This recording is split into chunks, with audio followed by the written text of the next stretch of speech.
You can talk about sex early, even on the first or second date, without coming across as a creep or scaring women away. In fact, when done correctly, these conversations actually build attraction because they show you're confident, you're mature, and unafraid to discuss what matters. So in this video, I'm going to give you 2 specific tactics that let you gauge sexual compatibility early, discuss kinks and preferences naturally, and figure out if this woman is actually right for you before you waste months of your time. If you've ever felt like you had to hide your sexual preferences or wait until you're in deep to bring them up, pay close attention, because what I'm about to share will help you find women who are actually compatible with you from the very start. So let's dive in.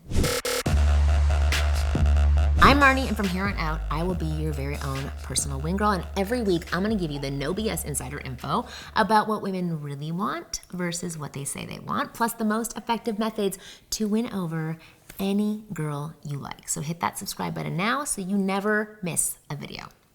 All right. First, let's talk about kinks versus fetishes. I'm gonna dive right in, right? Before we get into the tactics, I need to clear something up because most people use these terms interchangeably, but they're actually different. A fetish is when you need a specific thing to become aroused or reach an orgasm. It's essential to your sexual experience. A kink is something that enhances your sexual experience, but is not required. It's a preference. It's a turn on, something that makes sex more exciting for you. So for example, if you can only get aroused when feet are involved, that's a fetish. If you think feet are sexy, which they are, and you want to incorporate them into your sex life, but you can still enjoy sex, it's just a kink. And here's what I want you to understand. Everyone has kinks, even if they don't realize yet. Maybe it's a power dynamic thing, maybe it's a specific scenario, maybe it's something as simple as liking when she wears a certain type of clothing or initiates in a particular way. The problem is that most people are too afraid to own their kinks because they're worried about being judged. But here's the truth. The more we normalize talking about kinks and preferences, the more fun and fulfilling our sex lives become. Sexual compatibility matters. It's not shallow to care about this, it's smart. And speaking of sexual compatibility, I want to tell you about today's video sponsor, Beducated. Because once you start having these conversations about sex, you need to make sure you actually know what you're talking about and can deliver in the bedroom. So Beducated is a leader in sexual education and information and will guarantee your sex brain is at its peak using an amazing online video platform that brings pleasure-based sex education right to your bedroom through 100+ online courses from the world's top experts. This is not porn. These are actual instructional videos with real people in them to help you learn how to do things right. Beducated is about to change your sex life and is Marnie approved. It is Wing Girl approved. It is female approved. And it is a site that every man should subscribe to. And only in November, you can get 65% off the annual subscription price just because you know me. Isn't that cute? It ends up being the price of a Los Angeles coffee each month to become fully educated, sexually educated. Click the link in the description box below and sign up to Beducated now using code Marnie69. Your future partner is going to thank me. So let's talk about how to bring this up early without being weird about it. The kinks. Tactic number 1, the third person game. Okay, this is my favorite way to introduce sexual topics naturally and playfully into conversation. So here is how it works. When you're on a first or second date, or like 10th, whatever, you turn people watching into a game, a fun game between the two of you. You look around the room, at the bar, at the restaurant, the coffee shop, wherever you are, and you start playfully analyzing others around you. Now, you don't just jump straight into sex. That would be really weird. You build up to it gradually, okay? So start with something light and observational. You might say, okay, see that couple over there? They definitely met on a dating app. She's way more into him than he is into her. Look at that body language. Or that guy at the bar, he's a total workaholic, probably hasn't been on a date in 6 months and is here because his friends forced him out, okay? Make it playful, make it fun, get her laughing, and get her participating. Most women will engage in this because it's fun. She'll start jumping in with her own observations, and now you've created this little game between the two of you. So once you've established this playful dynamic and she's having fun with it, you can gradually make your observations more personal and slightly more risque. You could say something like, okay, that couple over there in the corner, they're definitely into role play. She's got that energy, I can just tell. Or that guy over there looks like he's really into like the dom thing. Like he's definitely the type who likes to take control in the bedroom. You're still talking about other people, so it feels less direct, but you're introducing sexual topics in a way that's fun and not threatening. So here's the key. Watch how she responds. Does she laugh and play along? Does she add her own observations? Does she seem comfortable with the topic or uncomfortable with the topic? So does she get uncomfortable and change the subject is what you're looking for. Her response tells you a lot about how open she is to discussing sex. Then once you've built up enough playful momentum, you can redirect the conversation to her. You might say something like, wait, what about you? Are you into that kind of thing? Or, okay, real question, do you think you're more of a dominant or a submissive person? And because you framed it as a game and you've been talking about other people first, it doesn't feel like you're interrogating her or being overly forward. It's just a continuation of the playful conversation that you've already been having.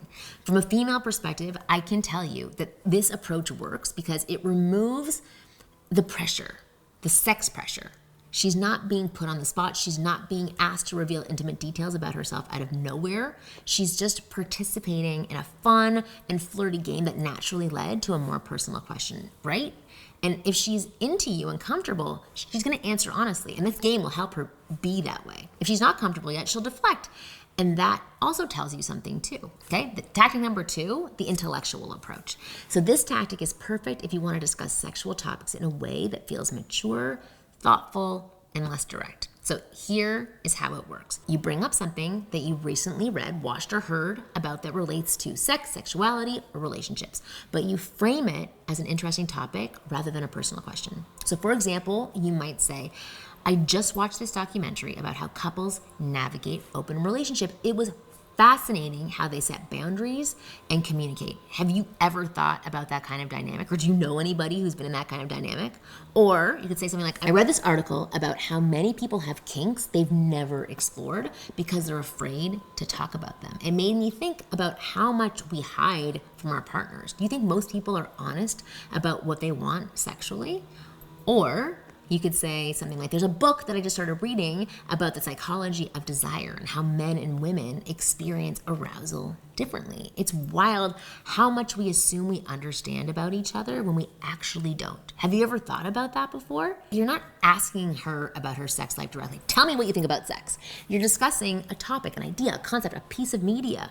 This intellectualizes the conversation and makes it feel less pointed and personal. From a female perspective, this approach works because it gives her space to engage with the topic without feeling like she's being interrogated in some way. She can share her thoughts on the concept without feeling like she has to reveal intimate details about herself right away. But here's the key. Watch how she responds. Does she engage with the topic? Does she share her opinions? Does she seem curious and open? Or does she shut it down and change the subject? These types of conversations will help her open up more. If she's willing to discuss sex and sexuality in a thoughtful, open way, that's a huge green light. It means she's comfortable with the topic and likely open to having deeper conversations about sexual compatibility down the line. If she's completely dismissive or uncomfortable, that tells you she might not be as open-minded or communicative about sex, which is information you need to know early. Doesn't mean you can't help her become more comfortable. But here's the beautiful thing about this approach. You're not being creepy or overtly sexual. You're being thoughtful. You're being curious. You're treating sex like any other important topic worth discussing, which it is. Women respect men who can talk about sex maturely without making it weird or like icky. Here's why these tactics work. Both of these approaches work for the same reason. They remove the pressure and create a safe space for honest conversations about sex, about a sticky topic. When you use the third person game, you're making it playful and indirect. When you use the intellectual approach, you're making it thoughtful and conceptual. Neither approach feels like you're trying to get something from her or push her into revealing something she's not ready to share. Instead, you're creating an environment where she can be open and honest because it doesn't feel as risky. And from a female perspective, I can tell you that women appreciate men who can discuss sex without making it awkward or icky. Most guys either avoid the topic entirely until it's too late, or they bring it up in a way that feels aggressive or creepy or, again, icky. It's the only word I can think of. But when a man can introduce sexual topics naturally, playfully, and thoughtfully, that's attractive. It shows confidence, it shows maturity, it shows that you're comfortable with your sexuality and not ashamed of it. And that makes her more comfortable opening up as well. The bottom line, sexual compatibility matters. It does. You shouldn't have to wait months to find out that you and this woman are completely mismatched in the bedroom. And you definitely shouldn't have to hide your kinks or preferences out of fear of being judged. The right woman will be open to these conversations. She'll appreciate your honesty and she'll be excited to explore compatibility with you, right? If this is something that's important to you. The wrong woman's gonna shut you down, judge you, or make you feel like you're being inappropriate for even bringing it up. And that's not what you want. And that's also really valuable information to have early before you're emotionally invested. So use these tactics, test the waters, see how she responds, because the goal isn't just to avoid the wrong women, it's to find the right one. Even if it's for a short period of time, it's to find the fun one. The woman who's compatible with you sexually, who's open to exploring, and who doesn't make you feel like you have to hide parts of yourself. That's the woman worth your time. Now, if you want to master these conversations and never feel awkward talking about sex early in the dating game, I have created a free cheat sheet called How to Talk About Sex Early in Dating Without Being Creepy or Without Scaring Her Off. This cheat sheet includes word-for-word conversation starters for bringing up sexual topics naturally, how to read her signals to know if she's open to these discussions, additional examples of the third-person game and intellectual approach, what to say if she gets uncomfortable, and how to gracefully pivot, how to transition from compatibility conversations to actual intimacy. Click the link in the description box below to download your free cheat sheet right now. This is the exact roadmap you need to figure out sexual compatibility before you waste months with the wrong woman. So click that link in the description and get instant access now. And if this video helped you to understand how to approach these conversations differently, hit the like button and let me know in the comments which tactic you're going to try first, the third person game or the intellectual approach. Remember, sexual compatibility isn't shallow, it's smart, and having these conversations early will save you time, it's gonna save you heartbreak, and it's gonna save you frustration. Thanks for watching this video, and I'll see you next week.